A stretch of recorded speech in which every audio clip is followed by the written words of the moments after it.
হঠাৎ করে একসাথে অনেকগুলো কেকের অর্ডার। আজকে খুব সকাল সকাল উঠে পড়েছি, জানি আজকে সারাটা দিন একটুও বসার সময় পাবো। মনের মধ্যে একটাই চিন্তা চলতে থাকে, কখন অর্ডারগুলো তৈরি করব এবং ডেলিভারি করব। আজকে যেহেতু আমি বিস্কুট এবং টি টাইম কেকের অর্ডার নিয়েছি, সেই জন্য একটু চাপ নেই, কারণ এগুলো তৈরি করার পর বেশ খানিকক্ষণ রেখে আমি কিন্তু ডেলিভারি করতে পারবো। কেক তৈরি করার আগে সবার প্রথমে কিন্তু কেক তৈরি করার টেবিল এবং জিনিসপত্রগুলো একটু ভালো করে গুছিয়ে নেব।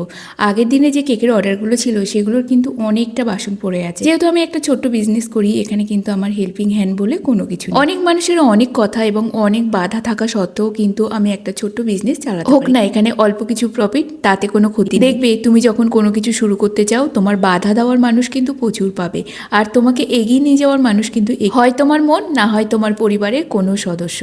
ছোট থেকে তো এটা শুনেই বড় হয়েছি, আমার দ্বারা কিছু হবে না, আমি কিছু পারি না। এই কথাগুলো শুনতে শুনতে কখন যে 32-33 বছরের বুড়ি হয়ে গেলাম বুঝতেই পারলাম না। এতদিনে এতটুকুই মানুষের মুখ কখনো বন্ধ করা যাবে না। সে যাই হোক, যত মত তত পথ। যে কাজটা ভাবি খুব তাড়াহুড়ো করে শেষ করব, সেখানেই দেরি হয়ে যায়। এই যে চিনি গুঁড়োগুলো আগে করে রেখেছিলাম, সেগুলো একদম শক্ত পাথরের মতো হয়ে গেছে, ওই জন্য আবার করে গুঁড়ো করতে হলো। আজকের অর্ডারে ছিল অরেঞ্জ পাউন্ড কেক, এর সাথে কিছু বানাবো বিস্কুট। বিস্কুটের ফ্লেভারের মধ্যে ছিল একদম নতুনত্ব। ক্লায়েন্ট তো অবাক হয়ে গেছিল, এরকম ধরনের বিস্কুট যখন তাকে ট্রাই করিয়ে তারা অবাক হয়ে বলছিল, এটা কি পিৎজা খাচ্ছি নাকি আমরা বিস্কুট খাচ্ছি। এখানে সমস্ত কিছু তৈরি হয়ে গেছে, এক এক করে প্যাক করে নিয়েছি, এরপর ডেলিভারি করে আসবো। আর তোমাদের এই কুকিজের রেসিপিটা চাই কিনা অবশ্যই কমেন্ট করে জানিও।